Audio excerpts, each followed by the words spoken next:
everyone. This is Donna Hagigat. I am the CEO of the Women's Fund of Western Massachusetts, and we are so excited to have you all with us today.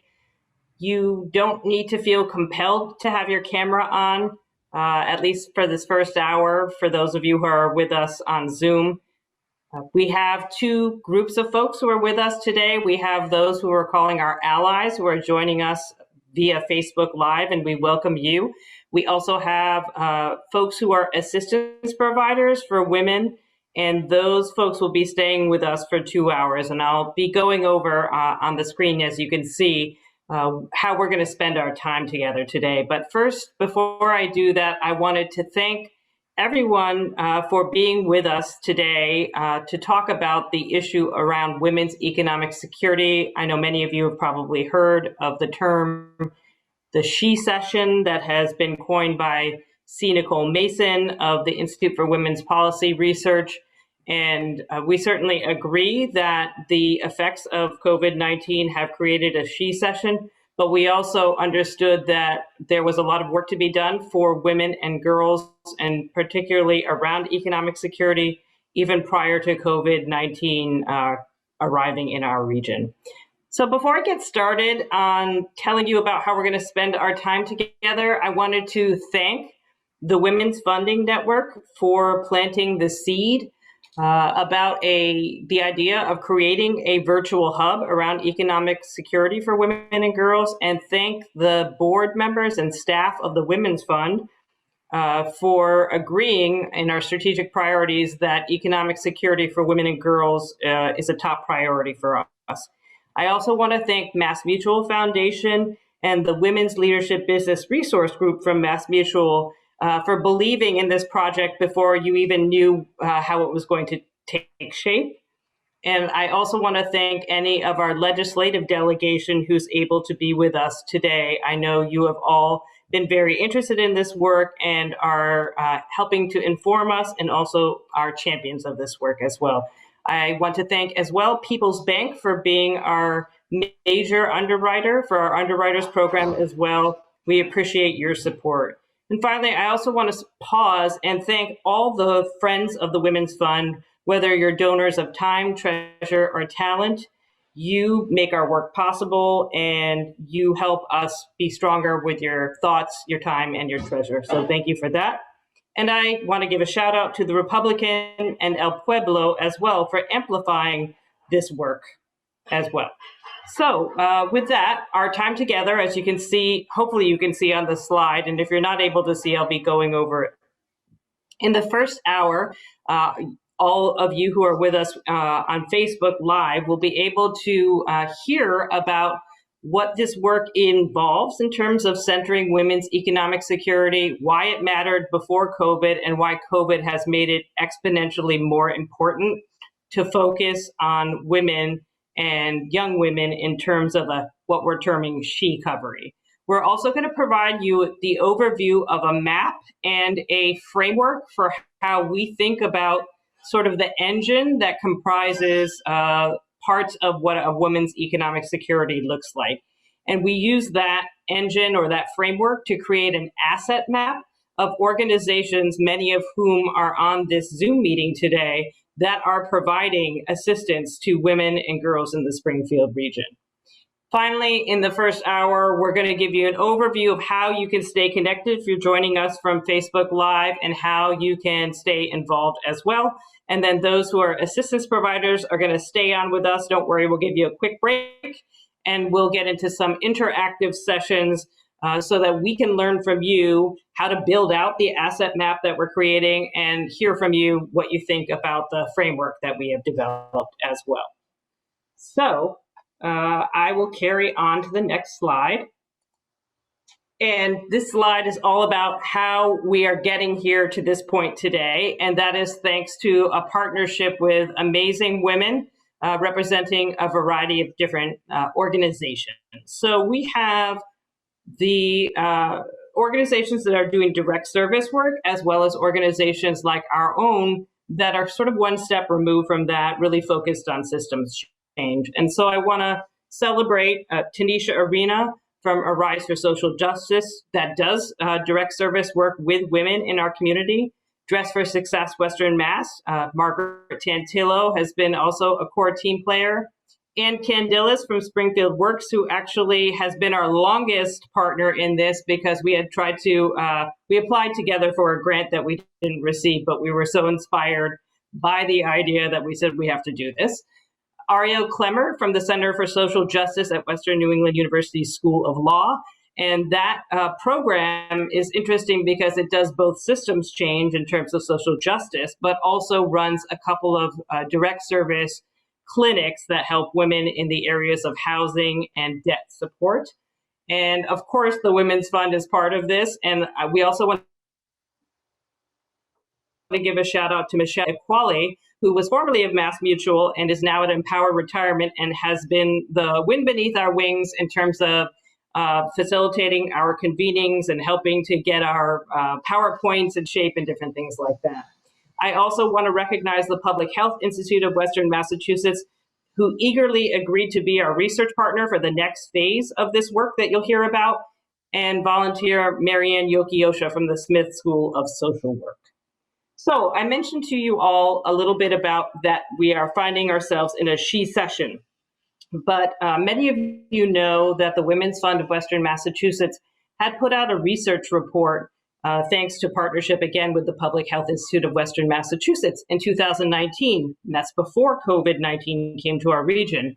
And that report, as you can see, evidenced by this table, showed us that we had major issues around women's economic security in Hampden County, as well as in the other counties, but in Hampden County, it was most pronounced. And when I mention the other counties, for those who don't know us too well, the other counties in which we work are the Berkshires, Franklin County, and Hampshire County.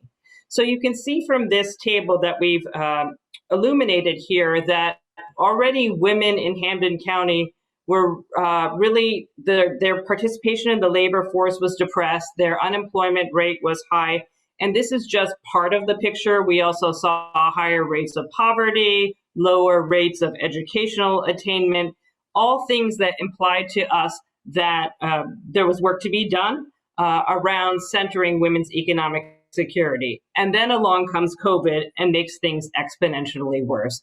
And to tell you exactly how COVID has made things exponentially worse, I'm going to turn it over now to Ann Candilis from Springfield Works.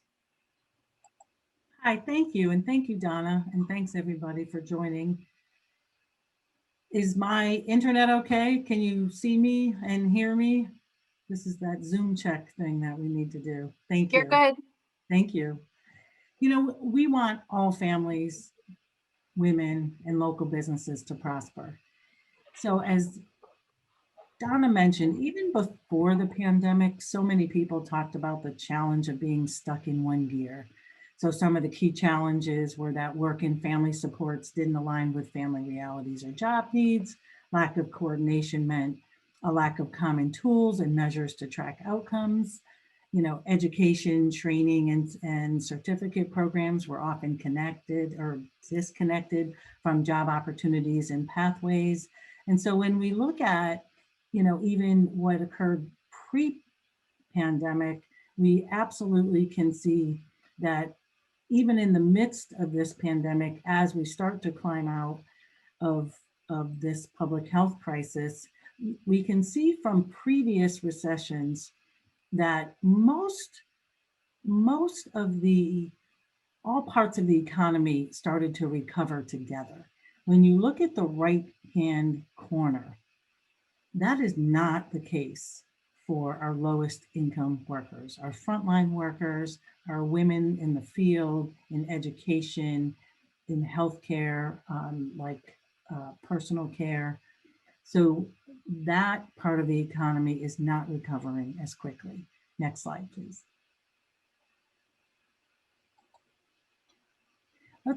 Let's take a look at the unemployment rate. So this was late 2020.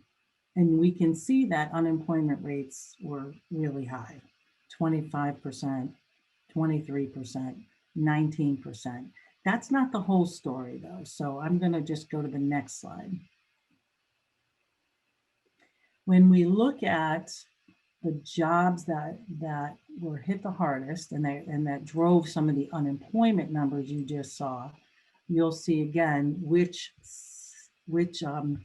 jobs were hit the hardest. So food preparation and personal care I highlighted. Personal care also includes early education workers, as well as healthcare and other workers. And then, of course, the food prep. So you'll see also in that slide on the right side, it talks about the unemployment rate being 12.2%, 8.9% for Hampden County. There's no way, and you know this, that we went from 25% to 12%. And we're going to talk about what the numbers do not show from a labor participation rate perspective. So let's just go to the next slide. And we'll take a closer look at the jobs that were lost from a gender perspective before we look at labor participation rates. So you can see with the dark blue that jobs hit the hardest were in office and admin, personal care, and healthcare support. And then on the male side, you'll see, construction, where there's just not a lot of women in that field. So very much a gender and occupational difference for construction, transportation, personal care, and healthcare. So it's just another way to look at who lost their job. Let's go to the next slide, thanks. The critical problem for women and young women was about being laid off, being furloughed, being unemployed, and also had a big reduction in hours. So some went from full-time to part-time. Also, if there were hazard pay, there certainly should have been hazard pay for those working the front lines and exposing themselves and their families to COVID-19. So when we look at unemployment rates and labor participation rates, we're going to see how many women and people of color were forced out of the paid workforce. Next slide.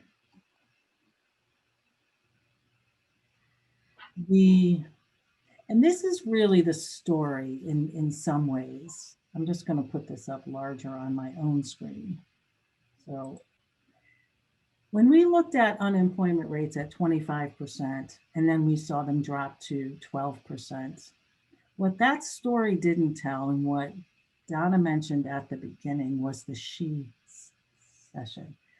So the bottom line, the black line, is the labor force participation rate for women. Now, what does that mean? Labor force participation rate means how many are looking and how many are working, versus unemployed, which is how many are collecting unemployment and looking. So there's a big difference, because what this shows is that women especially, have actually dropped out. They're not working and they're not looking. And that's because they've been forced out with kids at home, especially because of children at home as schools stay closed. So childcare facilities closed, schools closed, or not closed, but went remote. After school programs are closed. So what this is showing is that women have literally dropped out of the labor force. And men have always had a significantly higher participation rate than women, but you can really see from the difference between 2018 and 2020, you'll see that men are starting to recover and women started, looked like there was a little bit of a bounce when the economy tried to open. And then again, with the uncertainty for schools, you'll see that recovery is going to take a longer period of time. Let's look at the next slide, which actually shows people of color as well. Now, this is national, and historically, well, at the national level, the Hispanic population has always had a higher labor force participation rate than both Black and white populations. So you can really see that the dip at the very right side, the right side of your screen, you can see that whites are recovering a little bit faster. Everybody um, participation rates went low for everybody, but you can see that some were dramatically lower than others, and some are recovering faster. And this is the main issue for our, for economic recovery. How and when and what can we do to support women and families so that they too thrive and prosper, both economically and for their own well-being? Next slide. And I believe I turn this over to Tanisha, who will take over from here. Thank you. So as Donna mentioned, I am the executive director of Arise for Social Justice located here in Springfield. And the view that I have of these issues tends to look a little bit different as we are down in the trenches and on the streets. And we are seeing these more critical problems for Springfield's women. We're looking at more intimate partner, domestic and sexual violence and more severe injuries. The systems that support women and children, they're really not designed for the support of women and their children. I am part of one of the overstressed nonprofits that serves women and girls. There are not enough women, particularly those of color, in positions of power, and these are things that we need to examine. Next slide, please. So a framework for understanding a woman's economic security, right? So I'm going to start this by quoting Audre Lorde, who said that we don't live singular issue lives. So these cogs here are all connected and reflect that a woman's economic mobility consists of a dozen interlocking factors or determinants. And it's a breakdown or vulnerability in any one of these determinants has the ability to negatively affect the rest, resulting in economic insecurity. If you think these are the cogs in a machine, and if one of these were to stop working, it would destroy everything else potentially. And a lot of these are built on a foundation of racism and non-human centered and non-intersectional design. So what that means, there really isn't a consideration of how these pieces fit together. This also reminds me of Iris Young's 5 Faces of Oppression. And one of those is about the marginalization, the value of who's doing the labor. So we have the pinking or browning of labor, which is an intersection for women. Kimberly Crenshaw coined the term intersectionality to talk about the ways that Black women experience racism and sexism. And we can see that in our economic security models here. So a lot of the jobs that were lost to COVID and are not returning impact women, Black and brown women disproportionately. Next slide. So this talks about the cogs from the previous slide. When we talk about asset building and financial literacy, this is making sure that women and girls are having and getting assets and know how to manage money and assets, including navigating protections such as insurance and unemployment benefits. If you can think about the ways that those certainly came into play during this pandemic. It looks like early childhood education and care and special care, home or centered based, affordable, accessible, quality early education and care for the youngest children and older children with special needs requiring care. How many women in our communities were not able to return back to work because children are now doing Zoom school, which I can jump ahead to a cog about digital inclusion. Access to reliable high-speed internet and having an adequate number of family devices as well as fluency to navigate digitally. Do families know how to be online? And very recently in Springfield, there was pushback about Comcast wanting to charge for excess data while we're all on Zoom and in the middle of a pandemic. Food and nutrition. A lot of areas in Springfield are food deserts. So do we have access to high quality, affordable food, or benefits to provide this, access to free education about nutrition for women and children? And we decided to separate this out from health, safety, and well-being, because that's more about survival during and after trauma, including domestic or intimate partner abuse, child abuse, having access to equitably delivered healthcare, including affordable medication and mental health services. Housing, access to safe and affordable housing and services that will help preserve housing, and access to safe, affordable systems care for young women. Unpaid work, paid work, living wage. During this pandemic, we heard a lot about essential workers, and I pushed back and argued, are we talking about sacrificial? Because those that really kept our communities and our country going, those that worked at the grocery stores, the gas stations, the truck drivers, the frontline healthcare workers, but we're still fighting to get $15 as a minimum wage. Proof of status, having legal documentation to show your identity, your legal status, being eligible for work, and to receive public assistance. And I just jumped around a little bit.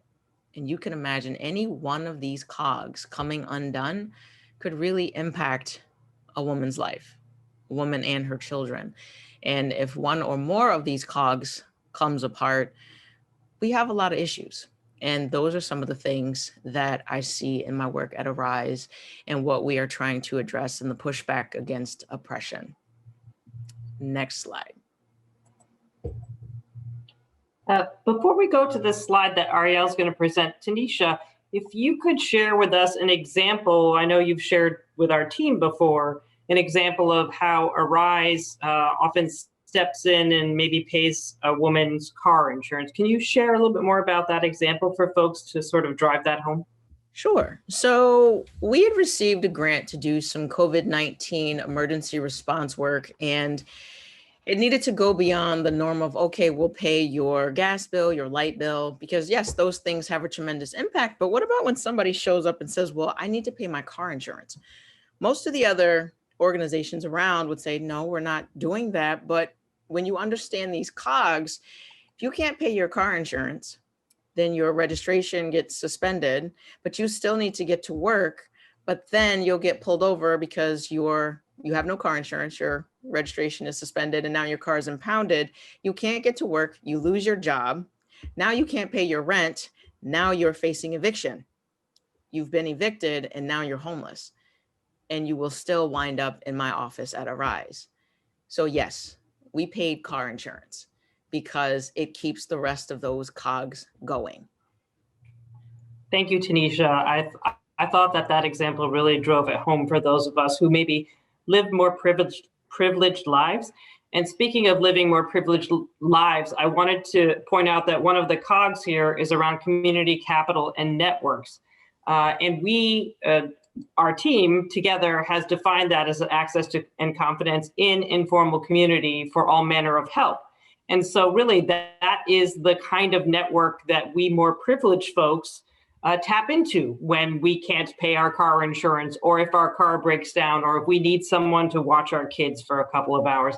So we thought that was also a really important component of this model. So thanks again, Tanisha, for really bringing it home for us about how this framework really shows up in reality. And so now we can turn it over to Ariel. Thanks. Hi, everyone. Thank you so much for being here today. So as Donna mentioned, my name is Ariel Klemmer. I'm the director of the Center for Social Justice at Western New England University School of Law. Our program works on systemic social justice in a number of different ways, most especially around racial and economic justice. And we also do direct service work in the field of consumer debt litigations, and also more recently in sealing and expunging criminal records. So I'm gonna go through a few slides with you now that really set the stage for where we are today and a framework for how we're gonna move into the next piece of our program. So This slide here shows what we learned already just from your registrations of you signing up to be here with us. As you can see, we asked you when registering to elect up to 3 reasons why women or young women come to your organization for assistance. And we can see from the top box here that tied in first place is asset building and financial literacy, as well as assistance and career development networks. Next was community capital and networks. And third was health, safety, and well-being. We then asked a question of up to 3 reasons why you would refer, or you already refer, a young woman to another organization for further assistance, or a woman. And very interestingly, the top category there is also assistance and career development networks, making it in the top category in each of these boxes, followed by asset building and financial literacy.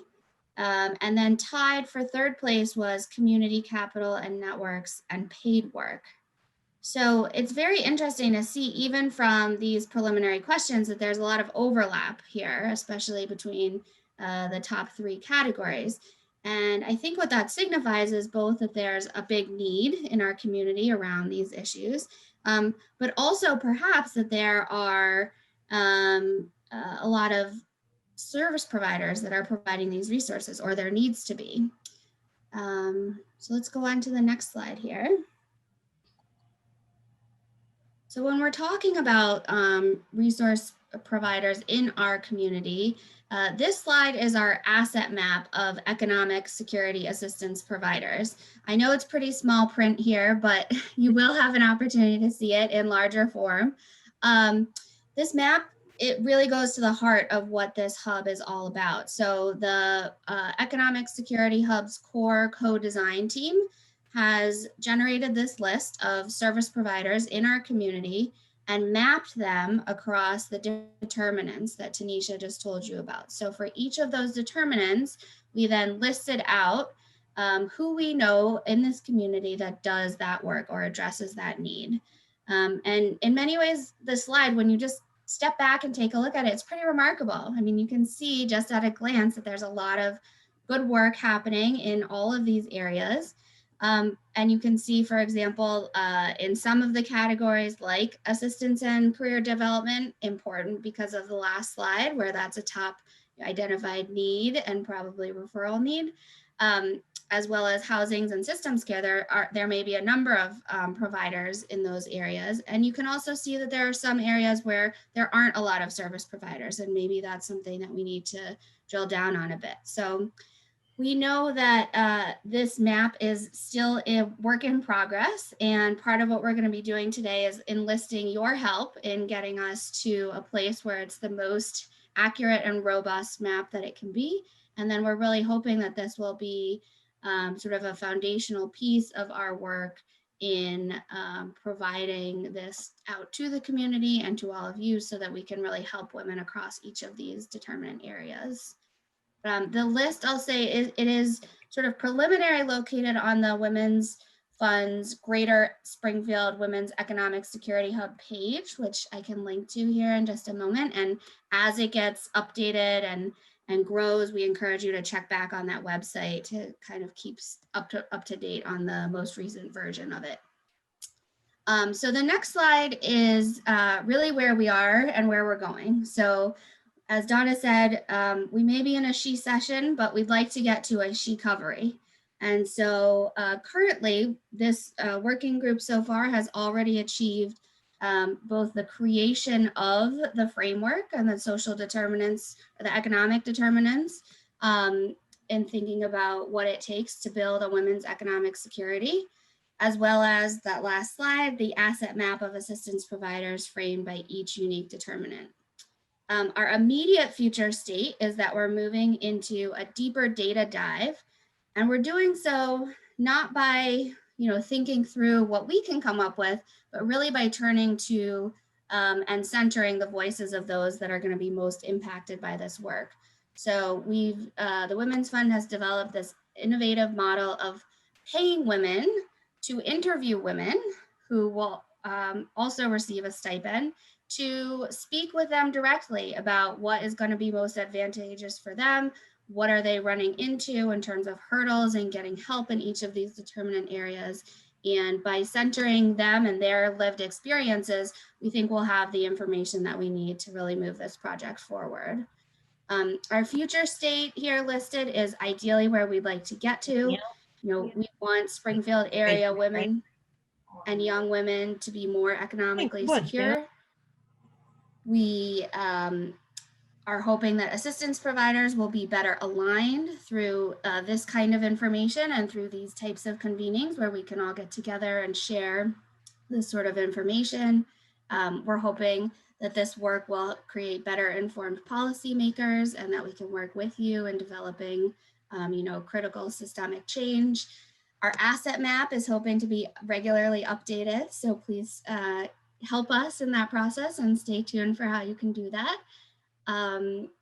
The story of our collective community progress is a model for others, and our framework is going to be periodically revisited. So we may not have, we probably wouldn't have had digital inclusion on there, 10 years ago. So we're always going to be sort of innovative and forward thinking and making sure that we're covering the right content here. And now I'm going to turn things back over to Donna. Yes, thank you so much, Ariel. And we're doing really well with time in terms of sharing our overview with you all. So if there are questions, we do encourage you to put some of those in the Facebook Live for those of you who are with us on Facebook Live. And for those on Zoom, of course, also you can use the chat feature to put your questions in, and then Kelly will let me know if there's questions that we can answer. But before we get to that, I know folks are always, if you're anything like me, you're always running from one Zoom room to another. So wanted to make sure to capture your attention and share with you ways that you in particular or your organization can be involved in this she recovery. I think one of the most exciting things about this project is that the Women's Fund is not doing this alone. We are side by side with other organizations right in our community. Together, we're doing this work, and we each appreciate each other for the unique lens that we each bring. And we're sure that your organization and your own experience can only add to this. So we do hope that you'll help us connect us to interview women, particularly women of color in the Springfield region, Springfield, Holyoke, Chicopee, who have been experiencing economic insecurity in this time. Those are exactly the women we want to hear from, because only from hearing directly from them can we sort of test out this framework and make sure that we're aligning systems that will be responsive to them. And while I'm speaking about that, I also wanted to share that with the asset map, because we're all in the nonprofit space, we kind of know each other. And so our kind of default was to think of other nonprofits that are providing the services around these determinants. But we really have challenged ourselves to say, okay, but maybe that's not necessarily where a woman might turn. Maybe she might turn to her faith-based institution or other places. And so we do invite you to also share those ideas and thoughts as well. Now, and I did mention that for organizations, we're really looking to help partner. If you are serving women in these communities, that you could approach us to partner with us as we try to roll out these interviews. But also for women and young women who themselves have been impacted, who might be listening on this Zoom today or in the recording, we definitely would love to hear from you directly. And you'll see that you can reach us at info@mywomensfund.org. Again, we want to hear directly from women. We've created this framework so far as a way to get to women. And that's kind of our intermediate goal here. And then finally, as Ariel has mentioned, thanks to the Public Health Institute of Western Mass, and particularly Kim Gilhooly from that team, she shared with us a model that the Families for Justice and Healing used in Massachusetts and including in Western Massachusetts to interview people and get data. And that is the model that we're trying to adapt for this project. And that is, as Ariel covered, the feature is about paying women to interview women. So each of the women involved, the interviewer and the interviewee, will receive stipends. As you can imagine, that requires money. And so if any of you on this are in a position to donate to that, we certainly would invite that, whether you're an organization or an individual. Obviously, this is a win-win for everybody, because if we're talking about women's economic security, if we can put money into women's hands and learn at the same time, that's a win-win for us as well. So with that, I want to pause here and ask questions. And Kelly, if you could share with us any questions that our team could answer. And I will leave this slide up for those of you who have to leave. Just wanted to share the website link that Ariel mentioned and invite you to definitely sign up for our e-news if you're not getting it, because that will keep you informed. We are going to be building out, thanks to Kelly's thinking on our team, some FAQs. So we will keep you up to date as how this project is going on. But now a time for questions and reflections. And Kelly, do we have anything? Great, thanks, Donna. Hello, everybody. My name is Kelly Bryant, and I'm with the Women's Fund. Right now on the Facebook live chat, we don't have any questions, but there's certainly time for questions. So for those of you watching on Facebook Live, if you'd like to pop those in the comment section, I will be sure to voice them here for our team. I have also included both in the chat on Zoom as well as on the Facebook Live comments, the direct link to our website where we have started building out the asset map, and where we will also be including an FAQ section, as Donna mentioned. So I will pop back on if we see any questions in the next couple of minutes, but I will, oh, and it looks like Jessica Collins from the Public Health Institute of Western Mass has asked a question. She's curious if there's one factor that has the greatest impact on women in the she-covery, for example, unemployment versus domestic violence or childcare. I'm going to invite anybody on our team to add comments, but I think one thing that I would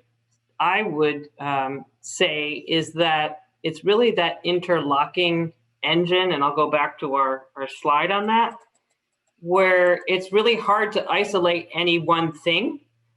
So we do know that domestic violence has increased. We also know that, for instance, childcare has decreased, right? We know that digital inclusion has been like almost the most important factor, because without that, you can't access any of these other things. Your children can't learn, you can't access assistance and so forth.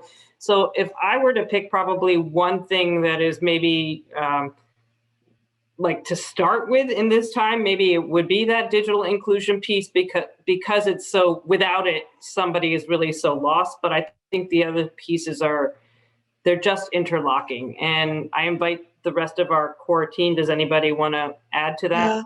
Yeah, Donna. Yeah, Margaret. Go ahead, Margaret. What I've been reading is a lot of it has to do with the fact that women are the primary caregivers, and childcare and having to take care of their children. And I think that one of the anecdotes to that is maybe is the digital literacy. So it does open up opportunities for women to work from home, be more creative about their work opportunities and schedules. The other thing that I think is important for us to point out is that we're telling you what we're reading and what we're thinking, but part of this work is to get in front of women in the greater Springfield community to hear from them what they're saying. So we're not just going to do what we think is the biggest issue area. We're going to listen to them. And Donna, there are other questions that are kind of coming in chat, and I see that I think someone had their hands up. Do you want to take those? Sure. Can you let me? I can't see everybody's hands. Oh, so sure. I had my hand raised. This is Janae Okay. McDonald. Hi, Janae. Good. Hi, it's so awesome to be here. I just wanted to tap in a little bit about the importance of the childcare piece. And Margaret, I think you started to touch on it a little bit. And while some of us do have the privilege to even be working from home, while we're seeing more mothers who are kind of retracting back to the more traditional roles because of school closures, which are now going to be back reopening, and because of the pandemic, and we've seen how employment has changed. But those that are also being impacted are the families and the mothers that do not have the privilege that we spoke of earlier of being able to work from home. And so we don't solve for this childcare issue, one, on a capacity level, on the ability for childcare providers, both center-based and family childcare home-based, to keep their doors open. One, we won't have anywhere for our children to go. We won't be able to sustain the workforce. And so we're seeing that this is impacting on both sides women of color. I work for SEIU Local 509. We represent family child care providers. Some of you may know what that is. They're home-based child care providers. And so majority of them are women, 92%, and more than half of them are women of color. And those that we represent are also those that serve families who have subsidies. So, this is also, they're taking a pay cut from, the private pay only providers to serve our low-income families so they can continue to go to work and sustain their households. So I just really want to drive home the important piece of childcare. Our childcare providers have been being very amiable throughout this pandemic, providing remote learning. When you talk about the digital piece as well, they have expanded their licensing to provide remote learning assistance. And now we're going to see the need to further fund them now because those school-age children are going back to school. And so now they're going to see another decrease in their enrollment. So I just wanted to touch on that a little bit and how that childcare really comes full circle for working families and especially working mothers when you talk about them kind of reverting back to their traditional role, which is actually setting back the workforce back to like the 1940s and 50s. Thank you for that, Janae, because I think I agree about that because that's a lost as well. We talk about win-wins, and that daycare problem, the early childhood education and care, if we don't solve that, that's a loss for women, particularly women of color, because not only does childcare enable all women and frankly men to be able to go out to work, but it's really on the burdens of women. But as you point out, Janae, it is the women who are running these home cares and these daycares that are really suffering economically. Even if they are able to keep their doors open, they've seen revenue losses and expense increases in PPE and different things. So thank you for celebrating that. Maddie, Hey, Donna, I it's see your Maddie. hand up, Maddie, Yeah. but there are a couple of questions that came in the chat. So I just want to run those out real quick and then we'll come to you, Maddie. Okay, it was going to be quick. Okay. Where Shaitia asked what the goal number of women was that we're trying to interview. And I can say the partners that we're working with around the interview process said if we could get 100, that would be great. I was hoping that we would get several hundred, maybe 3 would be awesome. So I'm not positive yet, but we're still working on that. Diane asks if you all will receive the asset map. And I believe that that's in the process of being built out on our website right now. And then we're going to go into breakout rooms shortly and do a little bit more building on that asset map. So yes. Shaitia asks if the interviews will be happening in other languages. And I think that is a great question. I'm not sure I know the answer. Donna's shaking her head yes. So yes, that is the goal. Diane Jacob asks, how do we help with interviewing? Diane, we've got your name and we'll reach out to you. Maddie, what do you have for us? So I elaborate on the multi-language, right? So how do we find out what's happening in the Latino community? So, and if you are falling short with folks who can interview young women, I'm going to throw my name in the hat. Because I think we need to understand, from different backgrounds, but also different languages, right? What are they experiencing? And the other question that I had, Roca has a young women's initiative program, and wondering we have reached out to them regarding maybe interviewing women and what their challenges could be. Thank you, Maddie. I think you mentioned that, and I think I put it on the asset map, but we'll make sure. And if we don't have that connection, we'll make sure to reach out to you. And I also, on that note, want to say that we're very grateful to Wayfinders and the Donahue Institute and everyone else who was involved in the recent housing study that came out, because some of that information include where people of color live in Springfield in particular. And so we're going to make sure that if we're centering women of color, at least in Springfield, we are making sure to reach out in those areas. And our goal is to use not use, but partner with organizations like New North Citizens Council and other organizations that are out in the community that have trusted relationships with folks to help us reach women that we wouldn't otherwise be able to reach. Donna, there was a question that came in from Facebook, and I see Tiffany's hand up. So the Facebook question first, is the goal to then fund some of the gaps identified in the interviews? And the answer to that is, it remains to be seen. Really, our goal is to hear what's happening in the community, to identify some of the gaps, some of the barriers. And once we have gathered all of that information, then we'll be able to better identify what next steps are. So it might possibly be some funding from the Women's Fund, or it might be bringing attention to some of the other funders in the region, some of the issues that are being seen. It remains to be seen. Donna, do you have anything to add to that? Just that this work will also help to inform our legislative delegation, including Senator Gomez, who I know is on this Zoom. And I'm not sure if others are as well, but I know that they're very interested in the findings of this project. And I put a note in the chat. I know that there are a number of questions there that we might not get to all of them live, but we will work to get answers out to you after the fact. So thank you for asking them. Keep asking them if you have them. And I see Tiffany's hand raised. Do you want to unmute yourself? Great. Hi. Thank you so much for all the amazing, incredible work you're doing. I had two questions, really. The first question is about the access to these interviews and the capacity of it.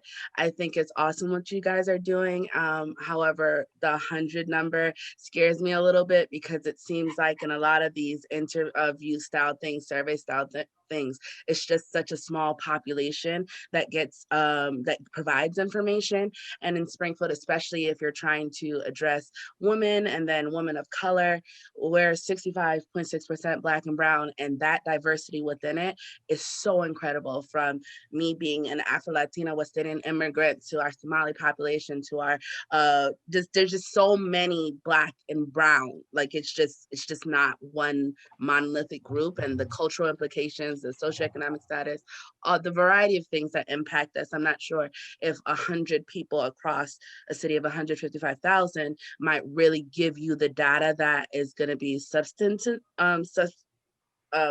enough to represent and make accurate decisions. So I just had a question about how big your capacity is, and then if with the asset map, I think it is incredible just to see all the resources. However, I was wondering the utilization of it. Like, is it just going to be something that people can look up? Because what I've noticed in the work in this community, like you guys said, it's hard to access these things. And then even if you have a number and an email and a web address, that doesn't mean you're going to get through on the line, or you even know how to advocate for yourself once you get in contact with the proper person. So is there any support system surrounding that in terms of how the average person who may not have a higher education or may not be able to navigate services like this, is there support for them to access this amazing work you're doing? Tiffany, I think that those are great questions. Oh, sorry, Donna, go ahead. Oh, no, that's okay. I was just gonna say thank you, Tiffany, for both of those questions and what you're really pointing out. I think the first is that the 100 women was kind of a base goal, and it's also kind of budget driven, frankly, because we want to pay the interviewers and the interviewees. If we have enough funding to do more, I absolutely agree with you, Tiffany, that a bigger sample size, I think Monica even mentioned our audacious hope would be like 300, right? So I think if we can find more funding to value the women who would participate on either side of that, that would be great. And I think, Margaret, did you have a comment about the asset map piece? Yeah, I just wanted to share a little bit with Tiffany that one of the outcomes that I believe is we hope to come out of this is also alignment of services. So getting people together and understanding how somebody can come from one service to another service. You know, for those people who don't know me, I'm executive director of Dress for Success Western Massachusetts. And we do a lot of our work by partnering with various agencies. So multiple agencies are supporting one woman in different stages to help her gain a job and economic independence. So I think that we'll see some of that come out as well in terms of alignment of when women are referred to different organizations for different support. Anne, go ahead. Yeah, Anne? one of the things we're also looking at is Springfield Works, is working with a large cross-sector group. So over 30 organizations are all working together. And one of the issues is also, once school reopens, and childcare has clearly been the #1 issue for at least the parents we've been working with over the last 2 years, even pre-pandemic. But also right now, there are opportunity occupations that really are expected to grow. And we're working with the Workforce Board to identify what those are and align accessibility and training to those opportunities. So really tightening the availability and access of training for better jobs. So we're looking at the quality of work as well as just work. And so a lot of women we've talked to don't want the same job. They need more flexibility in their lives. They need more money. And so we're really looking at aligning education, skills training, resources, and with work. And so employers are participating in that initiative as well. Donna, I just want to give you a time check. It's 1:57. Yes, thank you. And I think we want to invite more questions. And so we don't have time to probably address them right now, as we're going to move to the second segment that's really meant for assistant providers. But please continue to ask your questions by reaching out to me at donna@mywomensfund.org. If you have a question, others might have a question, we're going to try to add those to our website FAQs so people can learn together with us. And kind of just circling back to what Tiffany was asking about the asset map and how it will be used in the future, really the Women's Fund, our long-term vision isn't that we are going to hold and update this resource, but rather that we'll find the right community host for that and create it in a way that women and women of color will get what they need from it. So, sometimes we think, we'll put something in somewhere because we know about some organization, but it's okay if we know about it, but it's not okay if the women who we're trying to help don't know it exists, right? So long-term, we want to find the right place for that, and hopefully we can remain a funder of it so that it can be kept up to date, because we know that takes time and attention as well. So with that, we are going to thank all of you who have been watching with us on Facebook. Please do stay tuned. I hope you're proud of any part that you played or will play in this. Our audacious hope is that, this is a framework that people will one day call the Springfield model when they're looking at women's economic security. So we thank you for that.